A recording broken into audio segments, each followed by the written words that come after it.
a trustless system. We're not going to trust banks. We're not going to trust clearinghouses. We're not going to trust exchanges. We're not going to trust central banks. We're not going to trust anybody.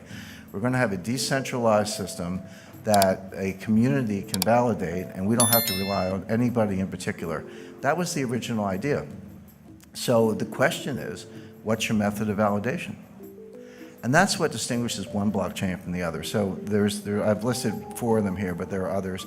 Proof of work, that's what blockchain uses. And you know what the work is? You gotta like factor these, 87-digit prime numbers into prime factors. It's a lot of computer crunching, completely clunky, completely inefficient, non-sustainable. I'll talk about that in a second, but that's Bitcoin. There's something else called proof of stake, meaning you actually, this is what Ether is based on, you demonstrate that you have a certain percentage of the processing power, so you step up based on your stake. There's proof of space.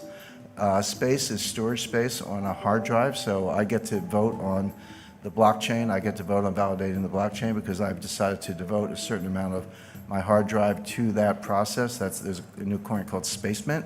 And then there's the Byzantine Agreement, or Byzantine Agreement. There's a version of that called the Federated Byzantine Agreement, which I personally think is the best, much more robust to some of the problems we're talking about, and there are others. But the point is, don't talk about blockchain. Say, okay, what's your governance model? What's your validation model, et cetera? And then ask yourself, is that sustainable? Is that robust? Will that resist an attack? Are your cryptocurrencies going to be stolen?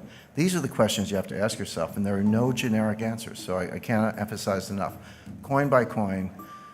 I hate to use the word coin, whatever, token by token, blockchain by blockchain. Be rigorous and ask yourself what's sustainable. Now, Bitcoin, Ripple, and Ether, and some of these other cryptocurrencies, not all of them, but the best known are going to fail. When I say fail, they're going to, Bitcoin might have a $200 value as a token for criminals. I think criminals and terrorists might find a use case at about $200 per Bitcoin, but they're basically not going to be anywhere near where they are today. Why do I say that? I don't want to make a claim without backing it up. The first point is they're non-scalable. Transaction times are slow, and then when you say that to Bitcoin people, they go, aha, the Lightning Network is right around the corner. Lightning's going to, we'll see. They said that about segregated witness. They said that about some of these other solutions. They don't seem to get community support. They keep forking the Bitcoin, meaning one day you wake up and there's 2 blockchains instead of 1, or whatever happened to that whole idea that we weren't going to have inflation, and we weren't going to pull new cryptos out of thin air. But these solutions, you have to understand what the solution is. So what they're saying is, nobody has a solution for the inherent slowness, clunkiness, non-scalability of the original Bitcoin blockchain. There's no solution for that. So when you hear about solutions, what are they? Well, what they're saying is take a bunch of transactions offline. So everybody in the room could form a group, or let's say every coffee shop in Brooklyn, New York, every coffee shop in Vancouver could form a group. And all the people who want to buy coffee would join that group. And we would agree, so we're in our own little bubble over here, and we would agree that all of our Bitcoin transactions among each other don't go on the blockchain. They just get settled in this sort of separate cloud over here, and then we net them out. So, I pay you 5 Bitcoin, and you pay the person next to you 4, and he pays the lady in the back of the room 10, and she pays me 7, and we net it out, and then periodically, and it could be daily, weekly, monthly, or whatever, we net all this stuff out, and then we take that net and we put that on the blockchain, so that the amount of transactions that have to go on the blockchain is greatly reduced. That's true. But what are we doing? We've created our own network. I got to trust the coffee shops. How do I know they're not going to steal my money? In other words, it's only a solution because you're completely negating the original idea. Well, sure, if you want to tear up the original idea and start over, that's fine, but don't tell me you're adhering to the idea of a decentralized trustless network, because you're not. All you've done is create another network. Somebody, I get trolled on Twitter all the time. People tell me I'm an idiot and I don't know technology and all that stuff. And then my more sour moods, I tell them I was coding before they were born. But as far as some of these things are concerned, somebody said, well, you don't understand payment channels, and I actually do. And I said, yeah, I understand payment channels. We had those in the 50s. They were called party lines, which is, you pick up the phone and someone's talking. You got to ask them to get off the phone so you could go. In other words, there was an AT&T network, at least in the United States, but other people could jump in on this little side thing. That's all it is. These are party lines. So that doesn't work. Non-sustainable. The energy usage to solve the problem and make the proof of work in Bitcoin is now greater than the annual energy output of Ireland. Imagine taking all the electricity used in Ireland in a year, and that's how much we have to use to crunch numbers. By the way, every applied mathematician will tell you that prime factoring is a trivial problem. It's like an uninteresting problem. But it takes a lot of computing power to do it because the numbers are so big and the possibilities are so great. So we're just wasting the entire electrical usage of Ireland. In a few years, it's going to be the entire electrical usage of Japan. Who in this room thinks that governments are going to allow Bitcoin miners to use as much electricity in a year as the entire country of Japan, the third largest economy in the world? That's not going to happen. It's not going to happen. It's not very green. It's completely wasteful. In other words, it can't happen. So that's why I say it's non-sustainable. It's going to hit a wall. Non-regulated, I don't have to remind you of all the frauds, new ones popping up every day. It's not just exchanges. Exchanges are, how do exchanges work? I want to go to a Bitcoin exchange. Well, you got to go in, you got to open an account, just like Merrill Lynch or Charles Schwab, right? So, or Toronto Dominion. So you go, you give me your name, your address, your social security number, your bank wire information, give them all that information, and then send them dollars. And they say, okay, you got some Bitcoin, here's your confirmation. Really? How do I know you didn't just take my dollars and send me a phony baloney confirmation? How do I know you're not, a Ponzi? You're using new money to pay off the old money. How do I know you're not Bernie Madoff with a computer engineering degree? How do I know you're not a bucket shop? How do I know any of those things? The answer is you don't. So good luck with that. Not to mention Bitcoin whales. They estimate there are 1,000 people who control 40% of the Bitcoin. Now you got millennials buying, 1/100th of a Bitcoin for, $10 or whatever the math is, $100. But you got these, I call them the whales, these 1,000 people who have 40% of all the Bitcoin. You don't think they have a big vested interest in keeping the price up? And you don't think they wash trade, do wash sales? So A sells to B for 10,000, B sells back for 11,000, A sells back for 12,000, B sells back for 13,000. This is called painting the tape. It's the oldest trick in the book.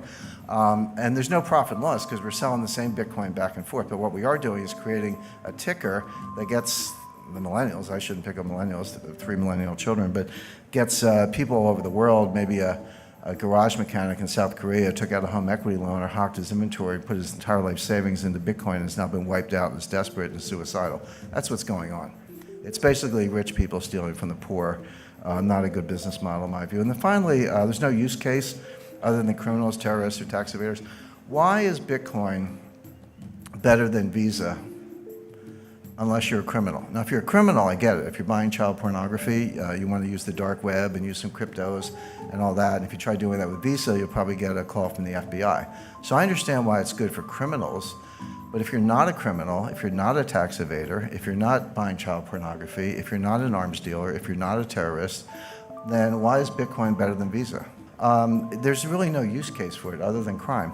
And then it's non-elastic. And this is important because there's a finite number of Bitcoins, 21 million Bitcoin. They're getting closer to that level every day.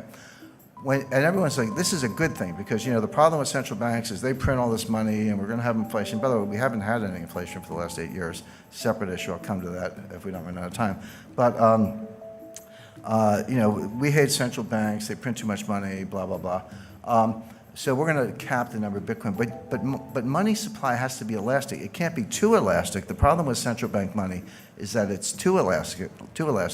The reason, by the way, gold is such a good form of money is that it grows slowly. It grows at about the tempo of world growth. It grows at about the tempo of population growth. Not exactly, but close enough that it's the best form of money anyone's ever discovered. But the problem with Bitcoin, when you hit a hard stop, which they will, and the economy keeps growing, but you want to back it with Bitcoin, so here's your money supply and here's your economy, that's inherently deflationary, right? Because each Bitcoin's got to support more and more growth, meaning your Bitcoin is worth more in theory, but the problem is you never get there. Why? Because if you have a deflationary currency, there's no bond market. The money supply grows based on credit, based on loans, based on various forms of borrowing. The money supply is just a foundation, and the economy grows with credit. Nobody wants to borrow in a form of money that's going to be more expensive when you pay it back. I'm not talking about interest. That's always part of the equation. I'm saying the money itself is worth more when you have to pay back the loan. No one's going to borrow on that loan, therefore no bond market, therefore no viable form of money. So these are all the reasons why this is going to hit the wall. In 2014, Brisbane G20, there was an uproar. Citizens were, pardon my language, they were just pissed off. The taxpayers bailed out the banking system, and all the billionaires kept their jobs. So Jamie Dimon, he's still collecting bonuses, Goldman Sachs, all of them. None of them failed. They would have failed, but for the fact that they were all bailed out. But the everyday Americans are like, unemployment's 9%. I lost my job. I lost my 401ks down 50%, et cetera. So there was a political reaction to that. So in Brisbane in 2014, they came up with not the bailout theory, but the bail-in theory. And bail-in means that if a bank fails, the investors, the stockholders, the bondholders, the depositors, they have to basically pay off the creditors. They have to pay off the depositors, and only when there's nothing left would the government maybe chip in. So what? And they put the world on notice. The insured amount in Europe is 100,000 euros. U.S. is $250,000. But the whole world was on notice. That's all we cover. Over that, you're on your own. What the FDIC did on Friday was actually consistent with what they all said they were going to do in 2014. It was a bail-in. And if you had $1 billion deposit, you're going to contribute to the rescue. Within 48 hours, they did a 180-degree turn. They completely blew away the $250,000 insurance limit. They said, we're guaranteeing all the deposits, multi-billion-dollar deposits. By the way, a dirty little secret about what happened at the White House.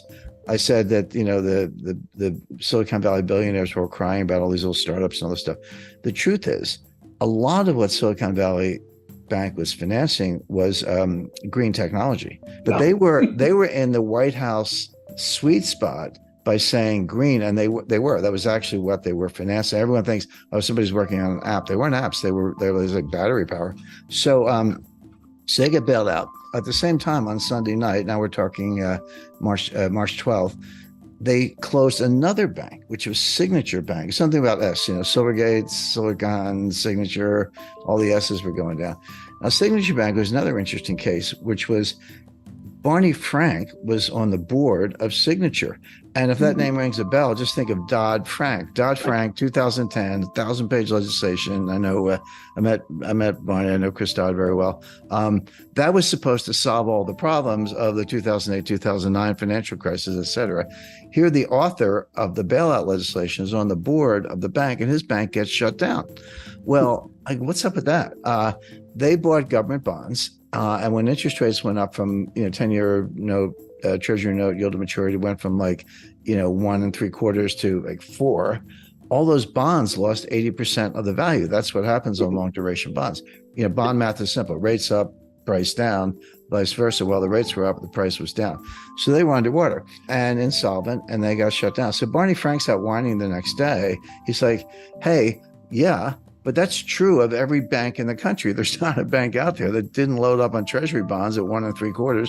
They're all underwater. They're all insolvent. And by the way, the Fed announced a facility, but basically what they said was, if you're a member bank and you have treasury securities that are where the mark-to-market value is below par, so you paid $10 million, but they're only worth $8 million. And that was the case across the board. So they get trillion dollars or more of bonds that were in that category. You can deliver them to us, and we will lend you for 1 year the face value. So you're putting up 80 cents of collateral, but you're getting a 100-cent loan. I said, I got a 15-year-old car. Will you lend me what I paid for it? Because it's a lot more than it's worth now. But that's what they did. So now my head's spinning. I'm like, well, I get all this stuff, but I'm like, oh, so you just guaranteed every deposit in the banking system without limit, and you just guaranteed every treasury bond at par value without limit. What's left? What else do you have in your bag of tricks? Because you don't have it. There's nothing else you can do. Go back to 2008, they guaranteed every money market fund in the country. So, but here's Barney Frank whining, hey, Yeah. yeah, my bank was in trouble, but so was every bank in the country. Why did you whack me and give all these guys a pass? Well, the answer is Signature Bank was another crypto bank. It had a portal called Signet, and Signet was a portal to the crypto world. And that's why they whacked it. Notice they whacked two crypto banks. Everyone's asking Janet Yellen, it's like, wait a second, what just happened? You guaranteed every deposit in the banking system. And she's like, well, no, not really. It's only if you're systemically important. And you're like, okay, could you please define systemically important so we can tell? Because we're getting our money out of all the banks that are not. And the truth is, you can't, because the system is so densely interconnected. And this is why they say financial contagion. I mean, it's a metaphor, but actually the mathematics of a viral spread. We just went through a pandemic, but this has been true, for as long as it's been studied.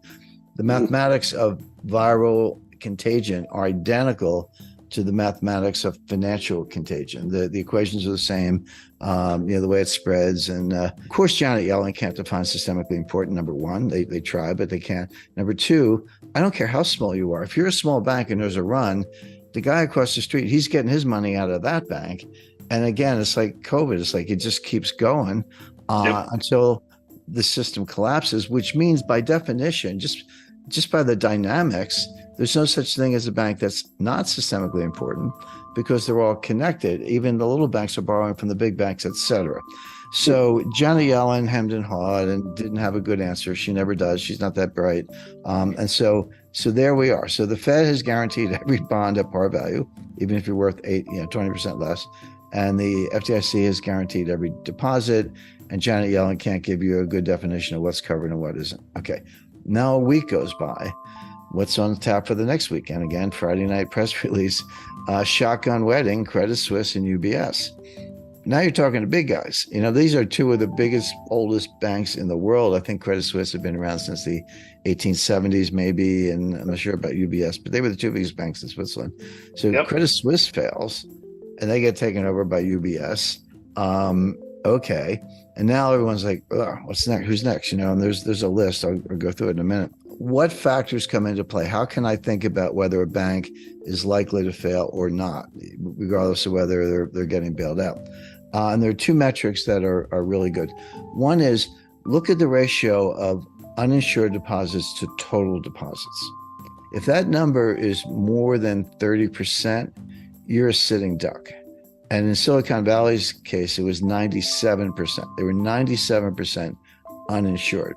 So a little local bank that's got, I'll say 30% uninsured and 70% insured, they're very unlikely to have a bank run. Most of those customers are like, hey, I'm covered. I'm good. I got 100,000 in the bank.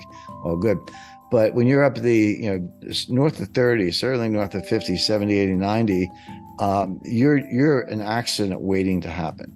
Yeah. The other metric is total assets. So there really are too big to fail banks. Doesn't mean they can't fail, but it means they're 100% guaranteed to get bailed out. And that list is well known. So who's too big to fail? Like, you can put your money in, they can screw up really badly, and you're not going to get hurt as a depositor.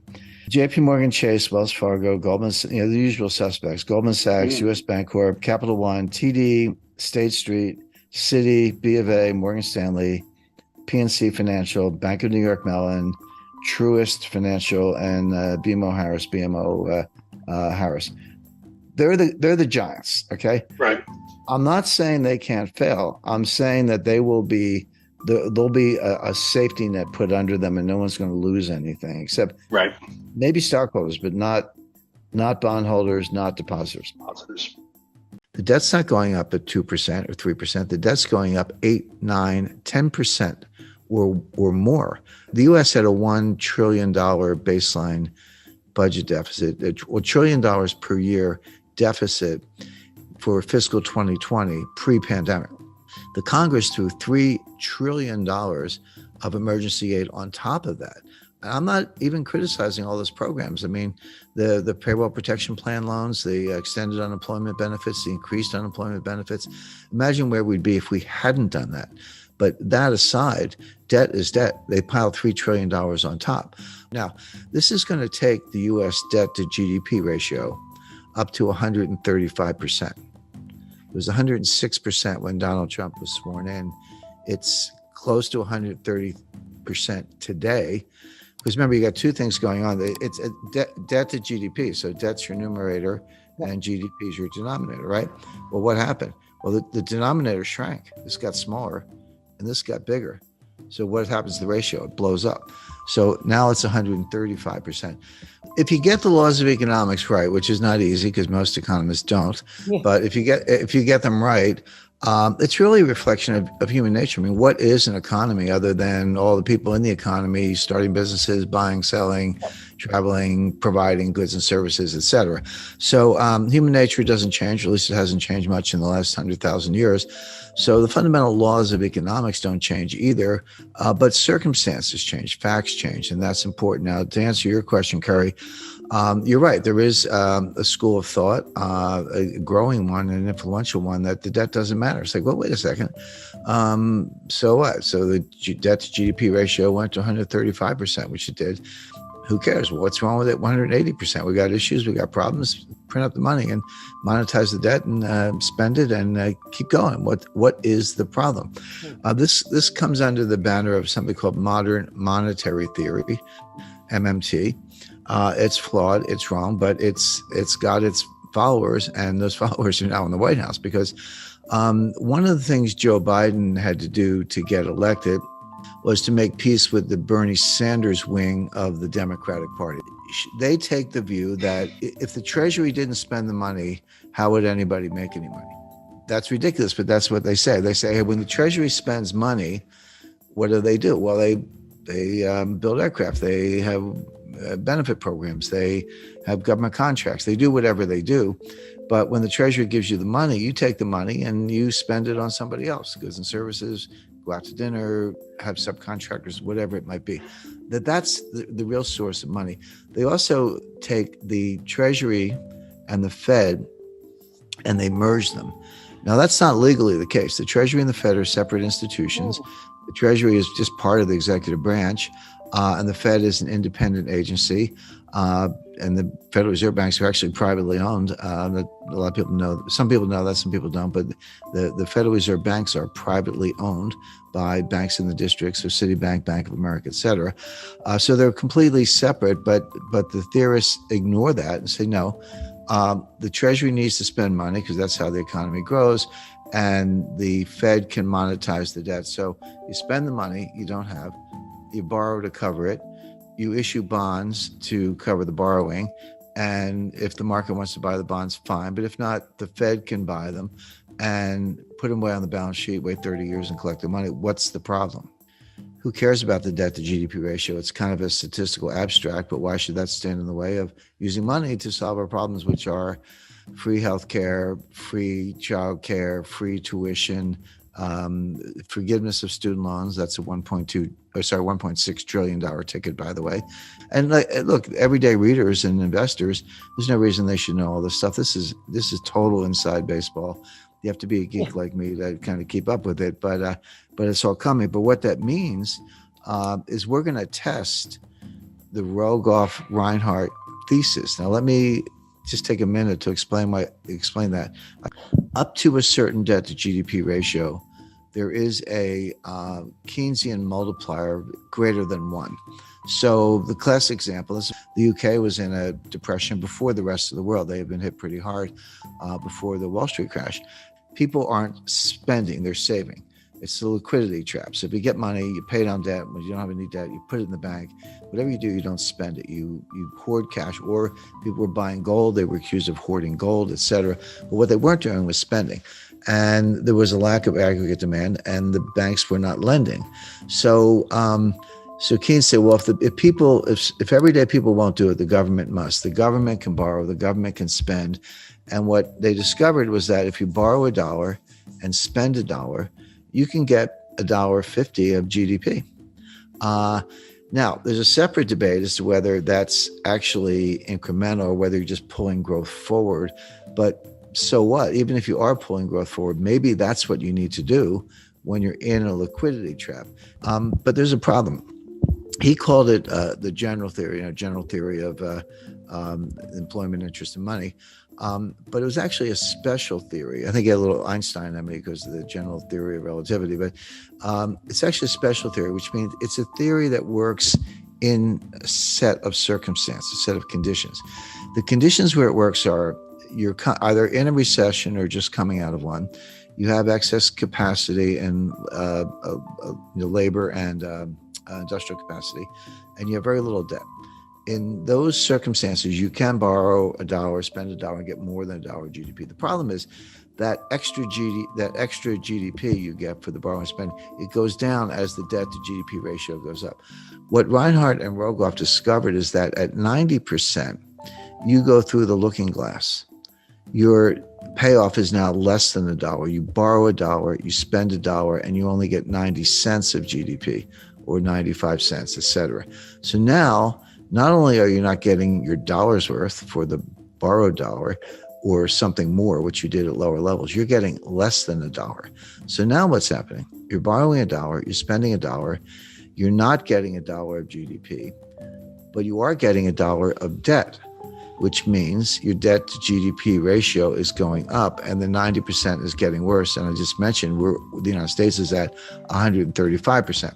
So here are your two competing schools. There's the Keynesian multiplier and creating aggregate demand with government debt, and the Reinhardt-Rogoff, more than a thesis, I would say powerful evidence that beyond 90%, it doesn't work. It goes under less than one, on the one hand. And my friend Stephanie Kelton and Bernie Sanders and Kamala Harris and the modern monetary theorists who say, no, it's all good. How could you get growth if you didn't spend money through the government? These theories don't agree at all. We're going to find out which ones work. I'll give away the answer, which is that Reinhardt and Rogoff have it right. Keynes had it right up to a point. Reinhardt and Rogoff discovered that critical threshold, that whether you want to call it tipping point or phase transition, or which physicists call it or whatever. The modern monetary theorists think the opposite, and we're going to find out. But what it means if Reinhardt and Rogoff are right, and I'm right, and Keynes was right, the more you borrow, it's actually a headwind to growth. Now you get just as up to the threshold, you got more and more and more. Oh, sorry, at a low level, you got more, but then it went down. But it's like any diminishing marginal return. You know, the curve starts very steeply, you get a lot of payoff, then it flattens out, then it goes down, but it's still positive. But at some point, it goes below the zero line and your marginal return is negative. And that's where we are. But a global recession is highly unusual, and that appears to be what we're heading for. So my forecast, I do update them, but big picture, it goes as follows. So what is Jay Powell doing? First of all, March 1st, 2022, the Fed fund policy rate, interest rates were 0. And we're now at 4.5%. Even in the Volcker days, we never went up 4.5% in 10 months. Not that fast. And so here we are. So what is Powell doing? Well, he's given 5 speeches on the subject. I don't know why Wall Street doesn't listen, but he keeps trying. He said the same thing every time. He said, inflation is job one. We're just going after inflation. Believe us. There is going to be a recession. Unemployment is going to go up. There's going to be pain. I've never heard a Fed chairman use the word pain. He used it 5 times in one paragraph in the Jackson Hole speech. And that's what we're doing. And believe us when we say it. Now, how long will he raise rates? How quickly? And what's he trying to do? Powell is trying to get to something that he calls the terminal rate. The definition of the terminal rate is it's a rate that's high enough to cause inflation to come down on its own without further hikes. So we'll get to a level, and then inflation is coming down, by the way. And in the last 5 months, in the U.S., it's gone from about 9% to 8.7, 8.2, 7.4, 7.1. So it is coming down. Having said that, the target is 2%, and 7.1 is still a far cry from 2. So he's not there, but he's making progress. Now, so here's I hate to use the word conundrum, but it kind of is. Wall Street's saying, you're done. You did it. Mission accomplished. Inflation is coming down. You got what you wanted. Give it time. Stop raising rates. You're going to kill the economy.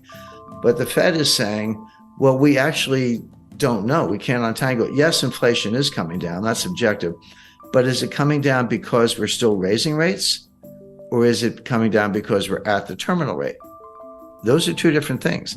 And right now, and this is what Powell's been saying, the Fed leans to the view that they're not at the terminal rate, that inflation is coming down because they're raising rates. They have not achieved the terminal rate. So my expectation is the Fed will raise interest rates 50 basis points on February 1st, and then probably 25 basis points in March. March 22nd is the Fed meeting after that. So those 75 plus the 450 we have now, that'll get you to 5.25. And even the more hawkish members think that that's probably the terminal rate.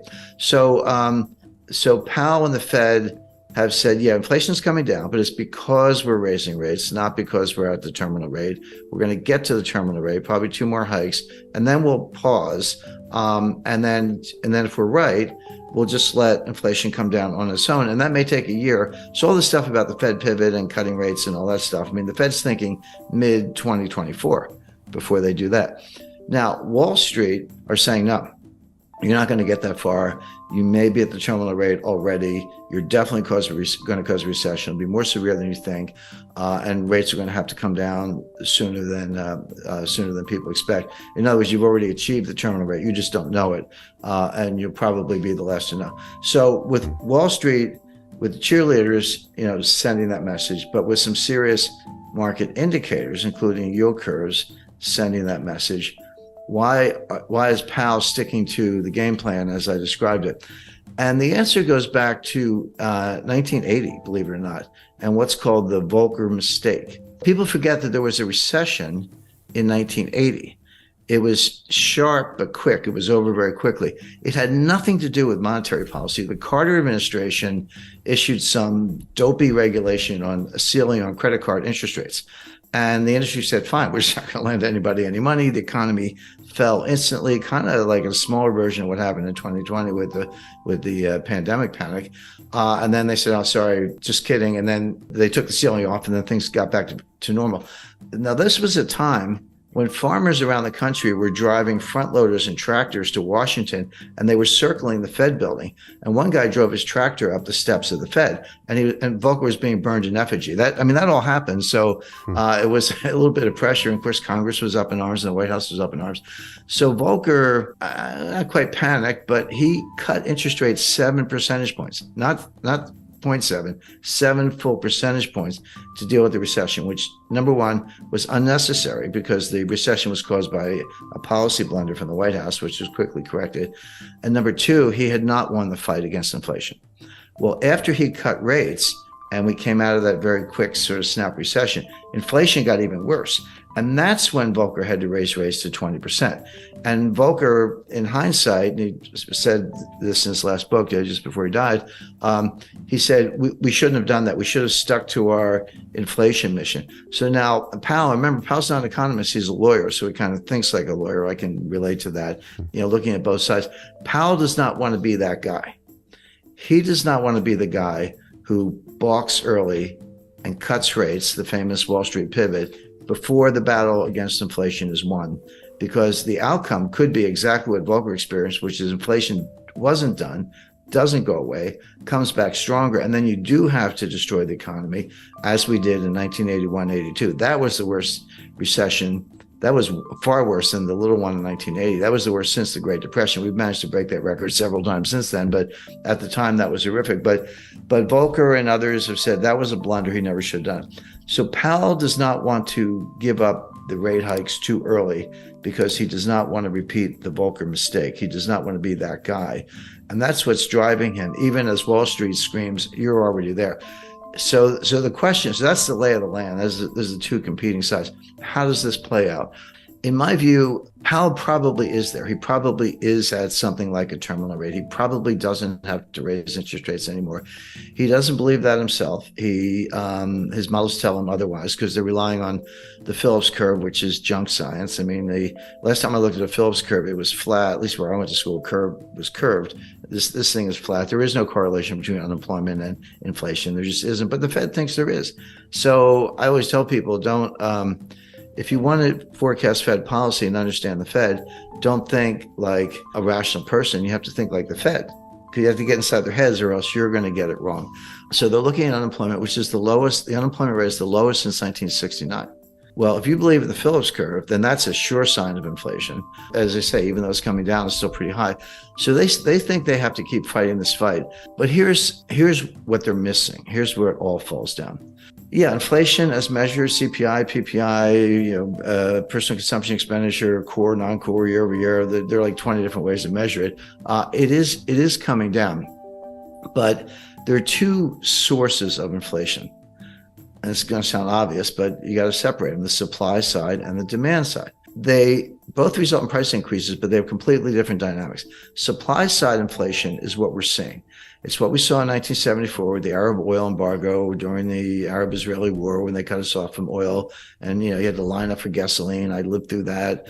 Bare shelves, and you couldn't get certain things. It wasn't that every supermarket shelf was bare the way it was in East Germany in the 1950s, but something was always missing, and that's still the case today. So of course prices went up, and people were trying to pay whatever they had to get what they needed, and energy prices were a big driver of that. So that feeds through as a form of inflation. The other kind of inflation is from the demand side. So the supply side is called cost push. Costs go up and they push it onto the consumers. The other kind is from the demand side. It's called demand pull.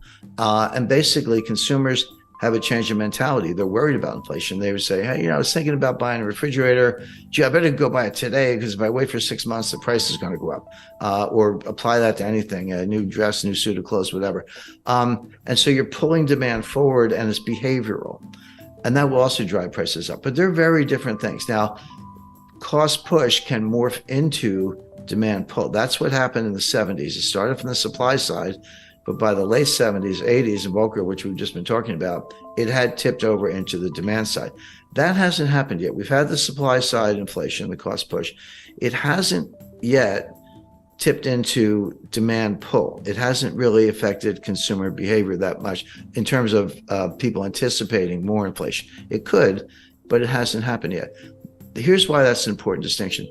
Cost push inflation negates itself. The old saying that the cure for high oil prices is high oil prices, because people can't afford it.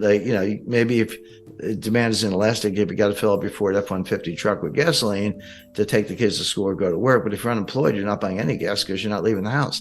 So it tends to negate itself, whereas demand pull feeds on itself. Powell has not made that distinction. And if I'm right, I think I am right, and the evidence backs that up, this inflation will come down, not because the Fed is raising interest rates, but because higher prices destroy demand all on their own. If I used to pay $75 to fill up my truck with gas, and now I have to pay $150, which is about right, I'll do it because I got to get to work. But that's $75 I'm not going to spend on something else. I'm not going to go out for dinner. I'm not going to go to a show, a concert, or buy a new camera, whatever it might be. So it does tend to depress demand, destroy demand, and hurt the economy. And then it slows down, and then the inflation comes down on its own. That appears to be happening. But Powell hasn't really made the distinction. He's fighting the last war. I hate to use a cliche, but he's fighting the Volcker War. And what he's got looks a little bit more like the Herbert Hoover War. That looks a little bit more like the 1930s than the 1970s. So the bottom line on all this is the Fed is going to raise rates at least twice more for the reasons I mentioned. Powell doesn't want to repeat the Volcker mistake. He thinks the battle's not won. He has to get to the terminal rate. In reality, he's probably already there, if there is such a thing as a terminal rate. It's another one of these things they made up. Inflation is coming down, and so will probably continue, but for really bad reasons. They're pigs. You have to get all the pigs into a cattle chute and run them into the slaughterhouse, and then slaughter them. You can't just let them, run around. You got to herd them up and get them into a cattle chute, or cows for that matter. And so if they want to slaughter savers and investors, they have to get you into a digital slaughterhouse. And that's what digital money is all about. If you can't have cash and you can only have the central bank digital currency, then everyone's got to have a digital account. And once they've got you in the system, of course, they know who you are because it's all digital, and they keep the ledger. Back to the ledger. What can they do? Well, they can impose negative interest rates. So you have $100,000 at 1% interest. You go away for a year, you come back, you should have $101,000. But with a negative interest rate of 1%, you go away, come back in a year, and you'd have $99,000.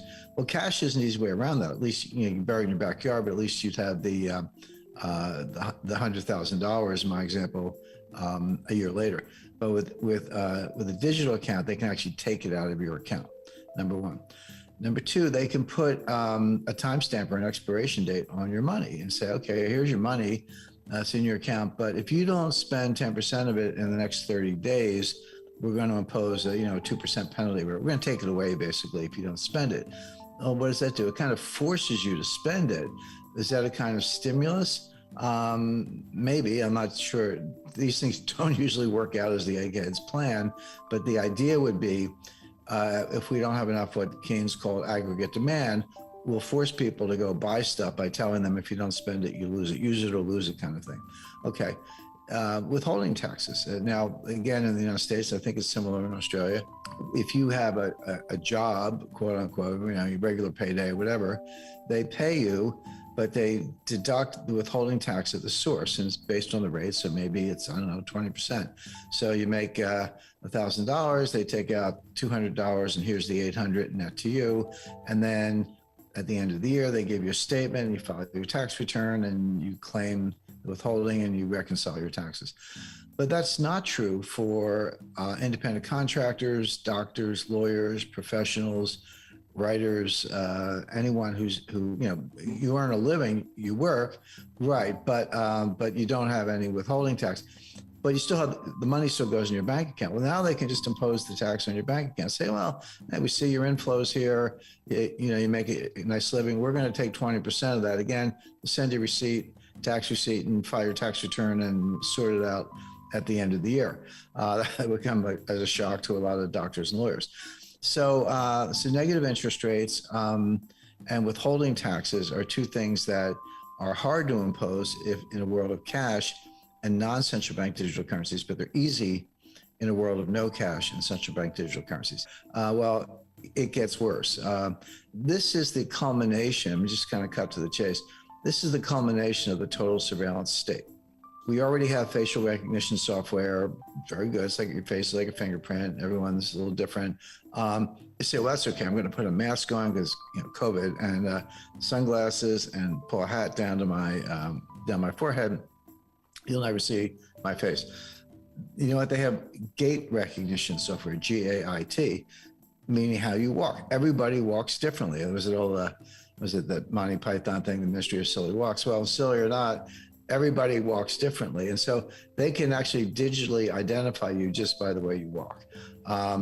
And so your mask isn't going to help you. And with GPS, I have a bunch of what are called Faraday sacks. They're, some of them are nice, I'm glad they're wallets, but they're basically lined with a certain metallic fibers that block radiation. So if you want to turn your cell phone off, put it in a Faraday sack, and by the way, do the same with your Easy Pass and any other things sending out radiation, which are ubiquitous. Maybe they can't follow you around, but most people don't do that, and they do. And so with your iPhone, they know where you are at all times. You may be looking at a map trying to find a good restaurant, but they're tracking you. So they already do that. But now they take it a step further. So you're at the point of purchase, you're buying a book. Let's say it's a book that criticizes Kevin Rudd, for example. He's your leading panda hugger down in Australia, or in the United States, criticizes Joe Biden or something, or, Ultra MAGA hamburger, whatever it is. Well, Ultra MAGA, you're an extremist, you're a radical, you're part of the insurrection. So now we're going to freeze your account, or deny the purchase, or put you on a watch list, or we just appropriated money to hire 87,000 armed IRS, Internal Revenue Service agents. Maybe we'll assign one to you because you bought the wrong book. So now we're into thought control. We're into basically subduing your political enemies, because well, if you give money to a certain political candidate, again, perfectly legal stuff. Buy a book, make a donation, that's legal. but they don't like who you're doing it with. And they meaning the government, they're watching. They know what you're reading and by inference, what you're thinking, who you're giving money to, what causes you support, et cetera, et cetera. And it doesn't take much these days to have some, kind of low IQ spokesperson of the White House label you as an extremist. So this is all government's ever wanted, was total control of the people. It makes Louis the 14th look like a very hands-off kind of guy. But Jim, the government would never do these things. The tax office would never target a political group. They would never target a group of people because of donations to different causes. They would never target protesters in any way. They would never target someone who's doesn't want to get vaccinated in any way. None of these things would ever happen. Well, I know you're being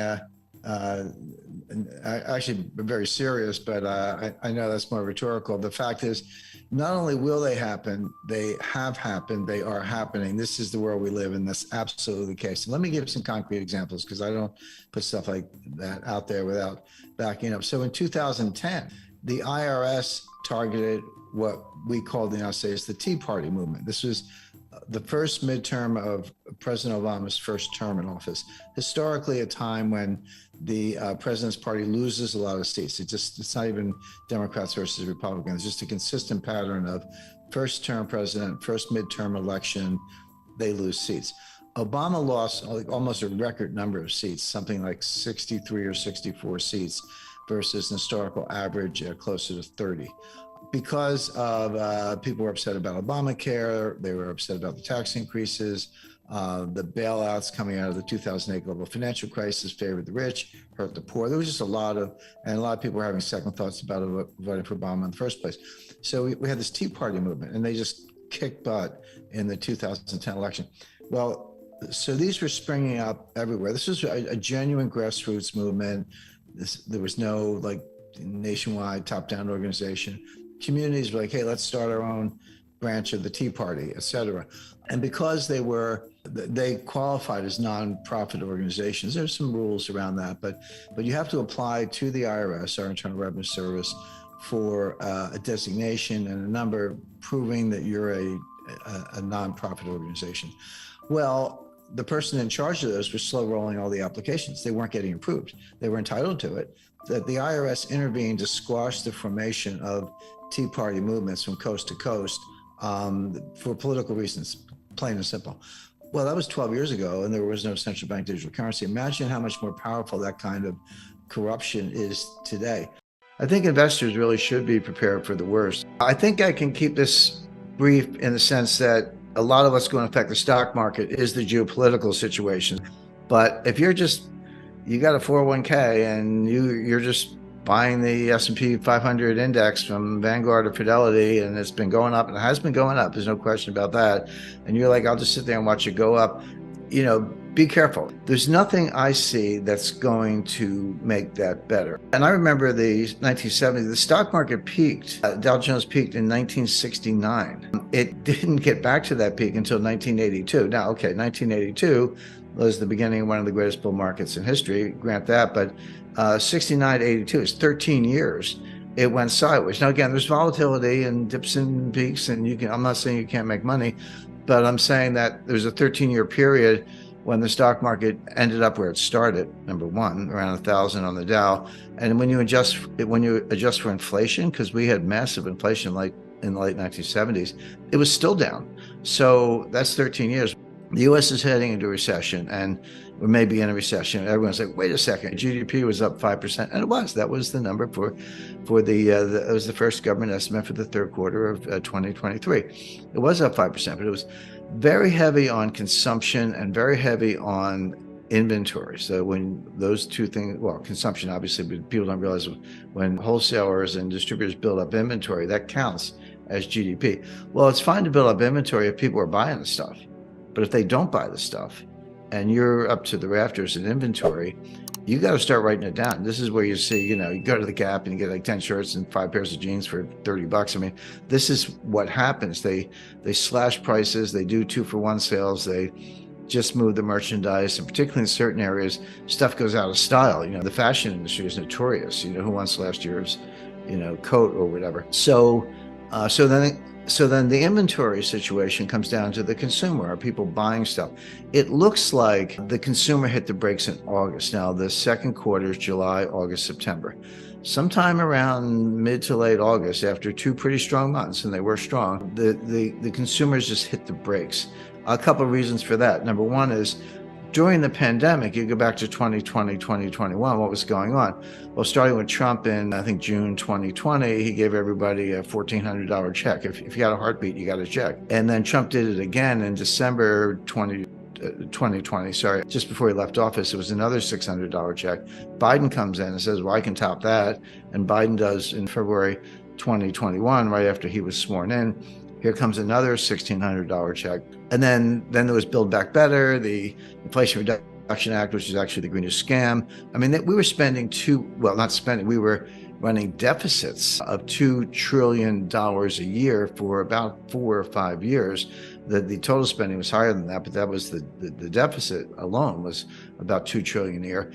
Nancy Pelosi handing out money. Well, the Americans got used to that. Thanks for the check. And then there was a deferment on student loans. You didn't have to pay your student loans for about at least 2 years, maybe a little bit longer. And then when people got those checks, they saved a lot of it. So what happened in 2023? People drew down their savings. The savings rate got really low, like 3%. It was up around 13% during the pandemic. It's about a little over 3%, 3.5% right now, which is low. They spent the savings they had.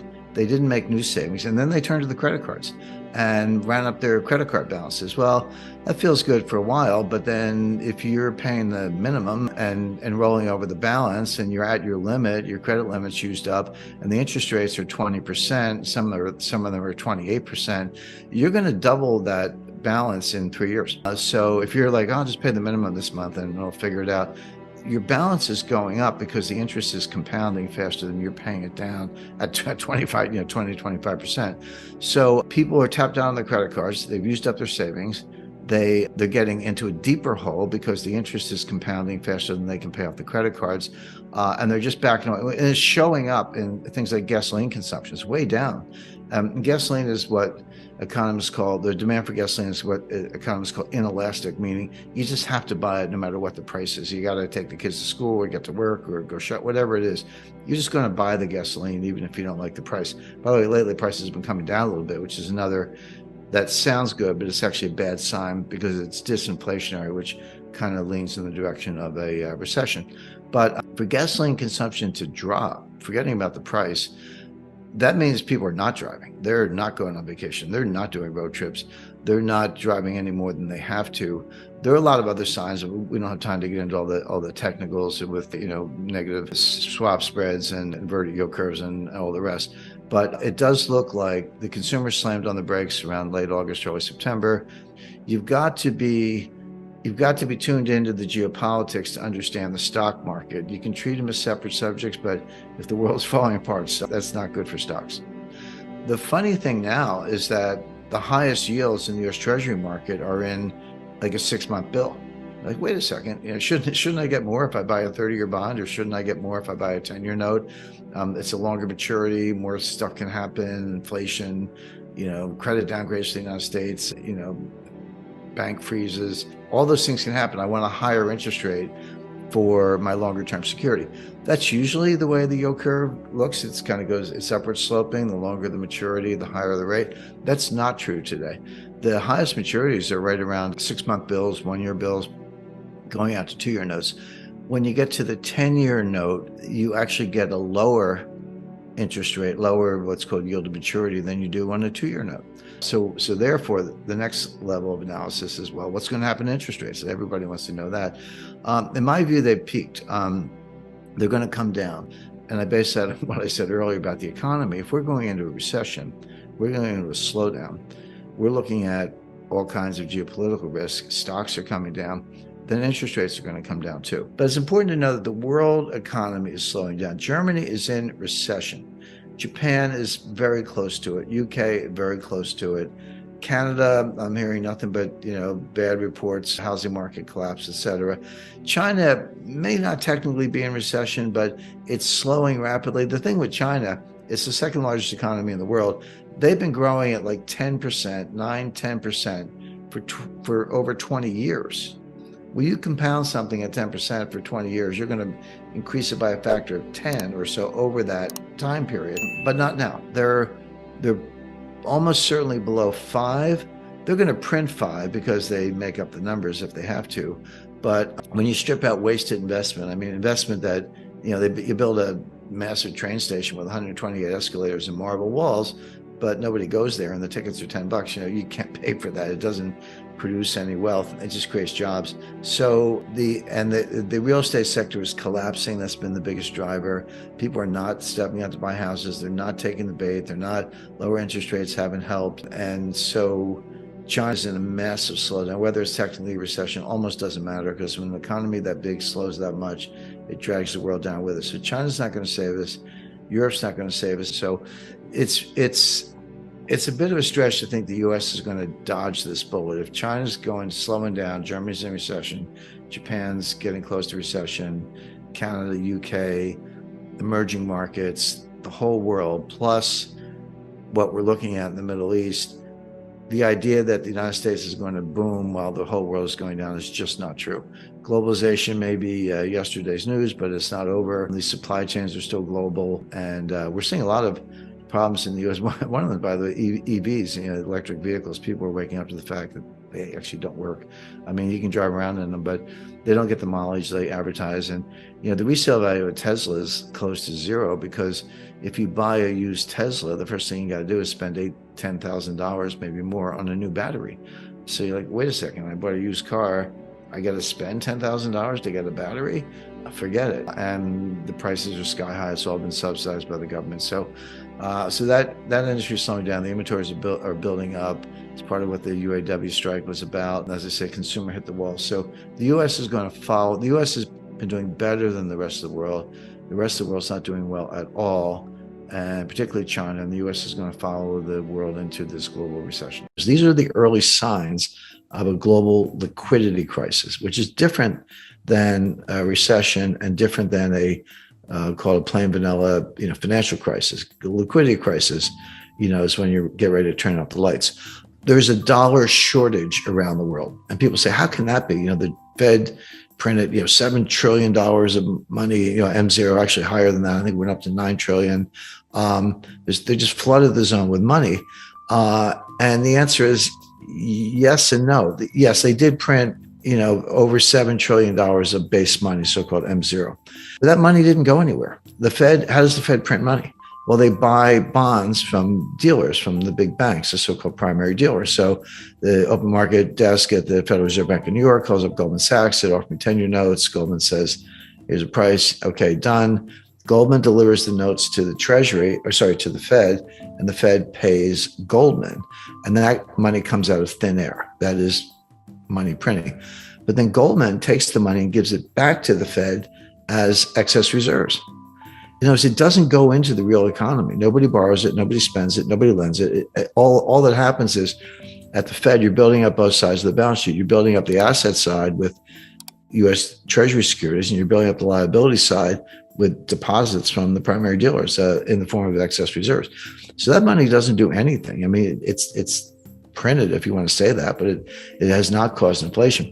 The inflation comes from, as I discussed earlier, from the supply side. The price of oil, supply chain disruptions, wheat, food, gasoline, etc.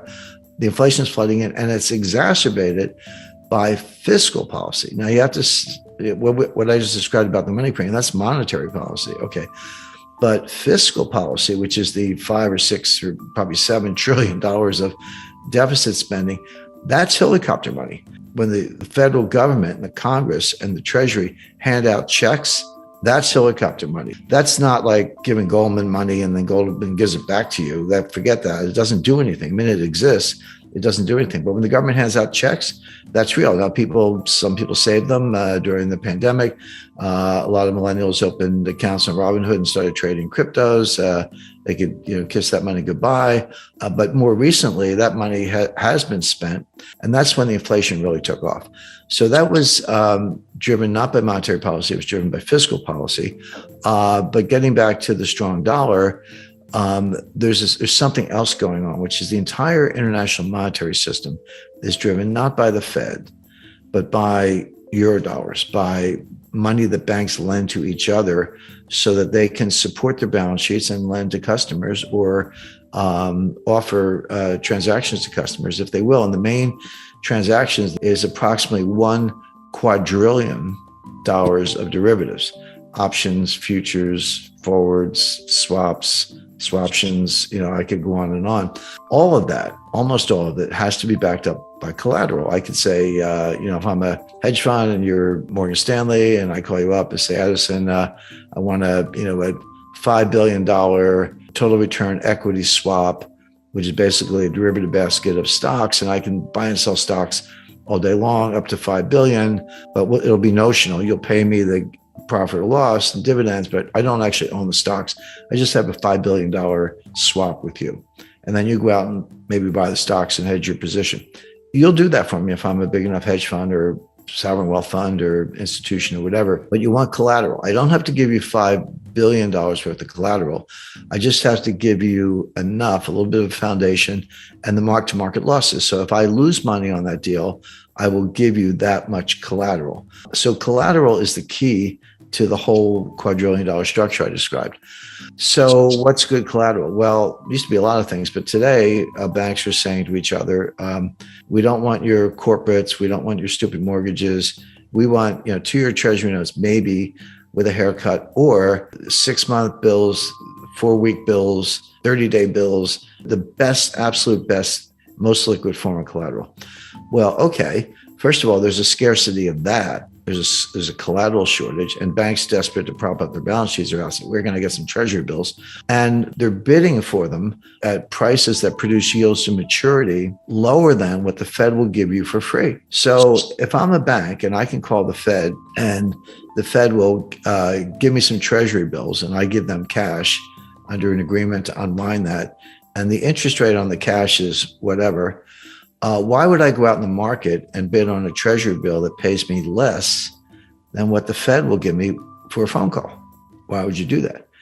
The answer is you need the bill. In other words, you don't need an expanded balance sheet. You don't need more credit at the Fed. You need that bill to pledge as collateral on this quadrillion dollars of derivatives.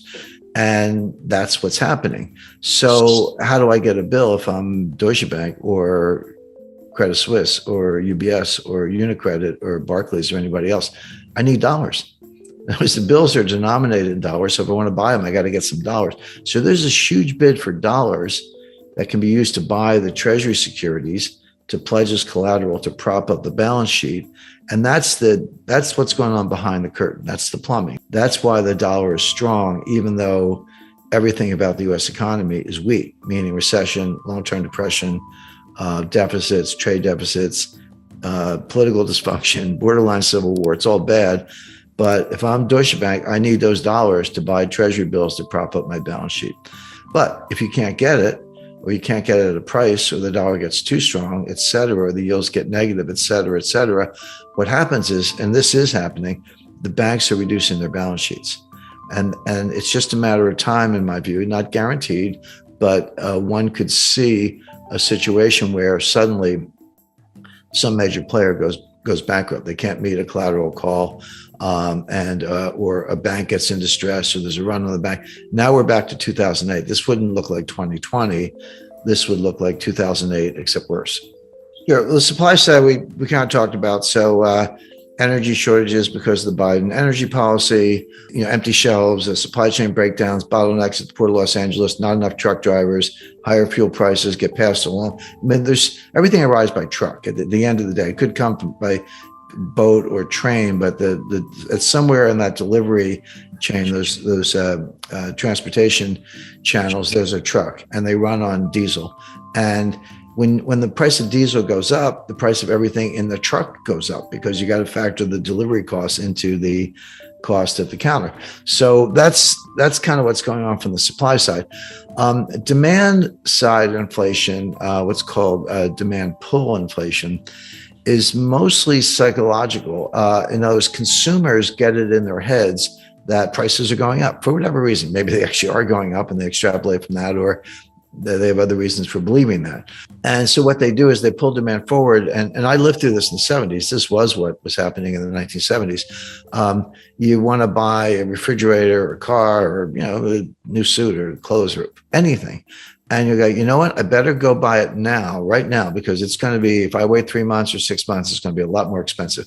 So you do. But what you're doing, you're pulling all that demand forward, and it feeds on itself. Prices are going up because there's more demand, possibly combined with supply shocks. And then when the prices go up, it validates the narrative. It's like, oh, see, I told you, prices went up, better go buy more. And it just feeds on itself. So, but they're very different. So the Fed, it's one thing to say the Fed can't do anything about the supply side inflation. The Fed can't do anything about it. The Fed doesn't drill for oil. They don't drive trucks. They don't pilot ships, and they don't work farm equipment. They can't do anything about it. They can do something about the demand side, which is destroying demand. So now we're in a situation, by the way, we're not all the way to demand pull inflation yet. In the 70s, it also started on the supply side with the Arab oil embargo in 1973. Then there was a second embargo in 1979 from the Iranians. So those supply shocks did tip over into the demand side, and then it just has a life of its own. We're not at that point yet. We're getting dangerously close. We definitely have it from the supply side. It hasn't yet affected the consumer side of it. In fact, consumers are pulling in their horns. I mean, they say the cure for higher oil prices is higher oil prices. In other words, if the price goes up, people will drive less. Or if you lost your job, you might not be driving at all. So there's another way for those prices to come down, which is the high prices themselves destroy demand by themselves. And then that results in lower prices. And that is happening. We have seen inflation come down a little bit. I know it was higher than a lot of people expected beginning in the middle of last year, but they are starting to come down a little bit right now. But the demand side of it has not yet caught fire. But there is something else the Fed can do. They can destroy demand. So how do they do that? Well, raising interest rates. So what happens? Credit card rates go up, mortgage rates go up, new housing purchases slow down, car financing, leasing rates go up. So people stop buying new cars, et cetera.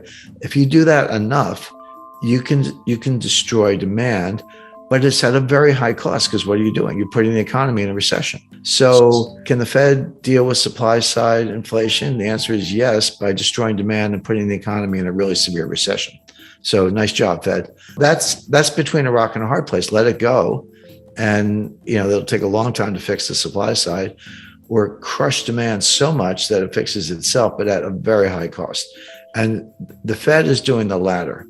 It's a very, very imperfect, blunt instrument, but they are destroying demand. Now, so here's the policy question.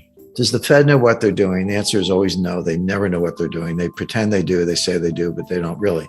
Do they understand what I just said? Not really. So what are they going to do? They're going to keep raising rates because they got to crush inflation. And that's what Volcker did.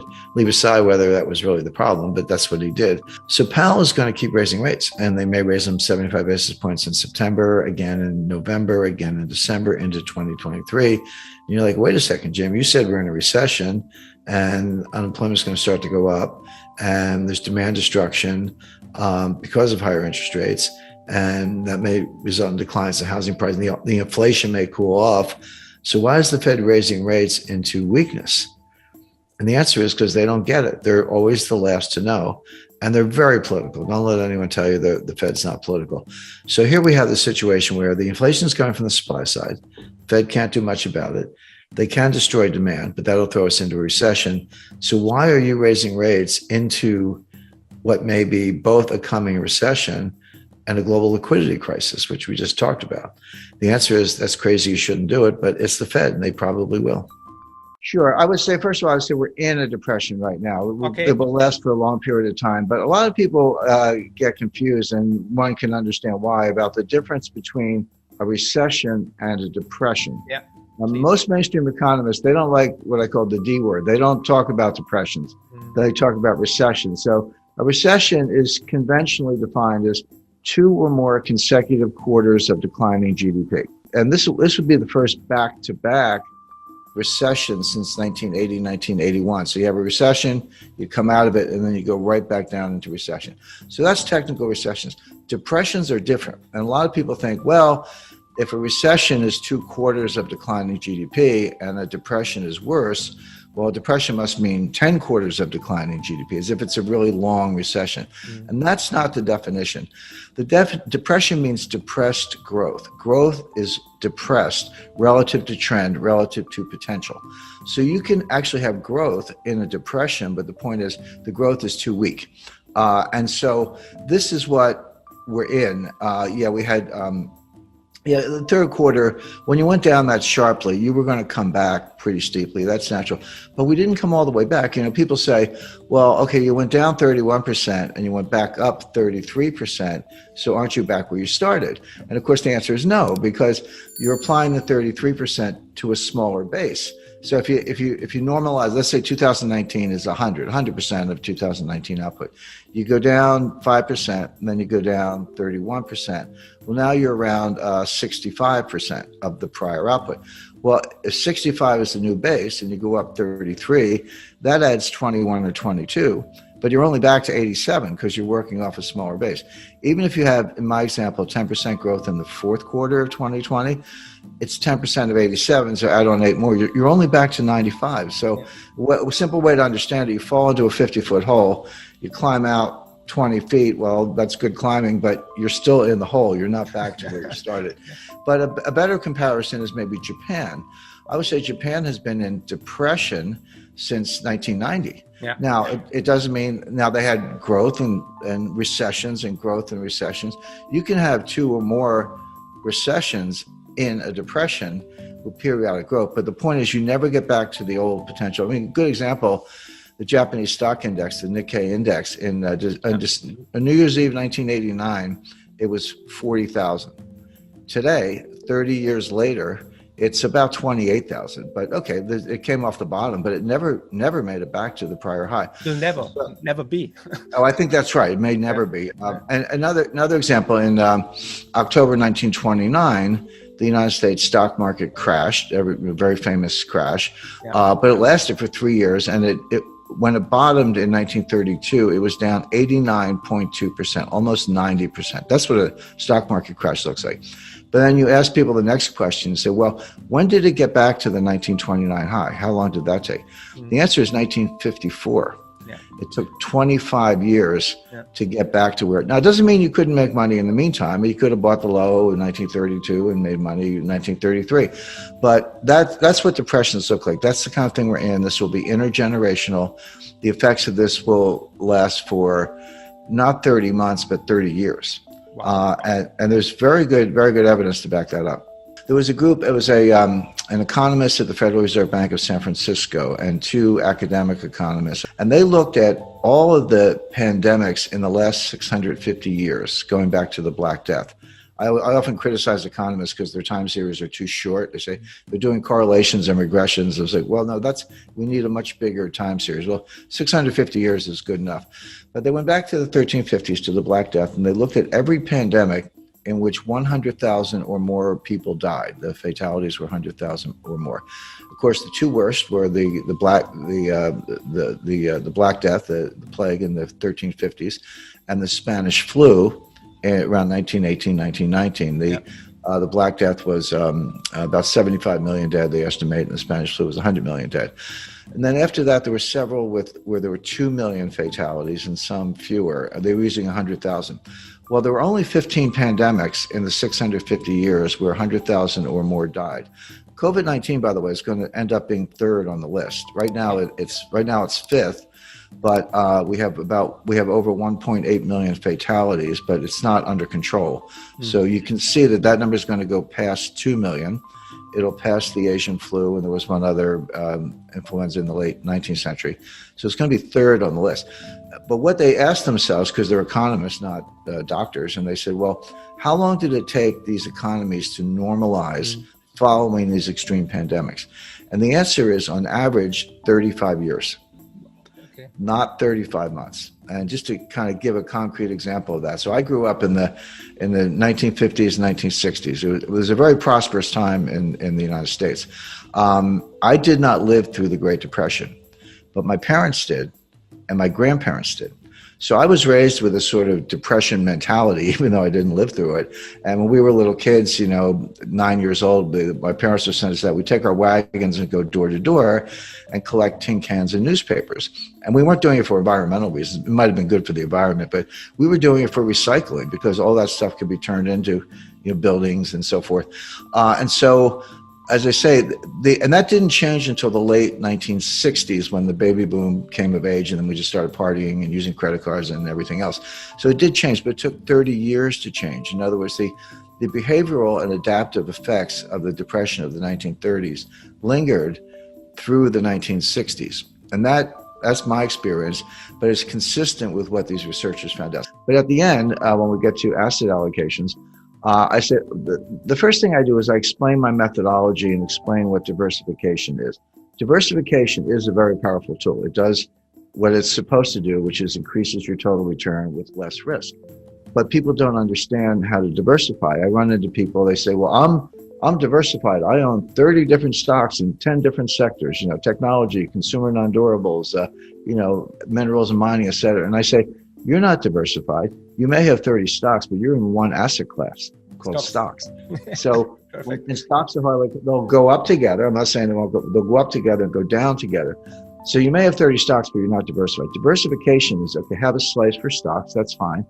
Gold, cash, real estate, treasury notes, and alternatives. That is closer to real diversification. So in particular, I recommend about a 10% allocation to gold. And people always want to put words in your mouth. They say, well, Jim Rickards says sell everything and buy gold. I've never said that. I don't believe that.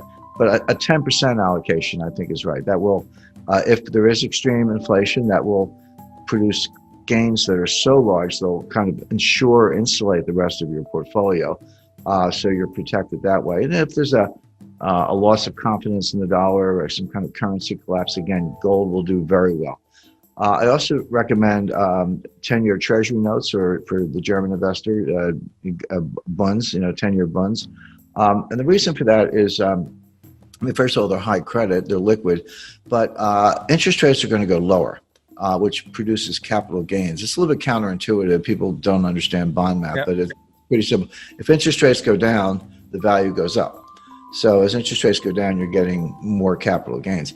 So we have a lot of, very smart, very prominent people in the United States, Jeff Gundlach, Bill Gross, Dan Isaacson at PIMCO, and others who say, the interest rates are too low. This is the greatest bond market bubble in history. Short the bond market, et cetera. One by one, they've been carried out feet first. They've been wrong about that. And the reason is they confuse real rates and nominal rates. So nominal rates, that's the rate you see on television or when you look at a screen. That's the nominal rate. But the real rate is the nominal rate minus inflation. And the problem is nominal rates are low. That's true, but real rates are not low. I borrowed money in 1980 at 13%. That was my first mortgage. My mother cried because her first mortgage was 2%. But I said, Mom, I'm borrowing at 13%, but inflation was 15%. So my real rate was -2. Plus taxes were 50%, 50, and my interest was tax deductible. So I got a tax benefit on the money I was paying of 50% on the 13%.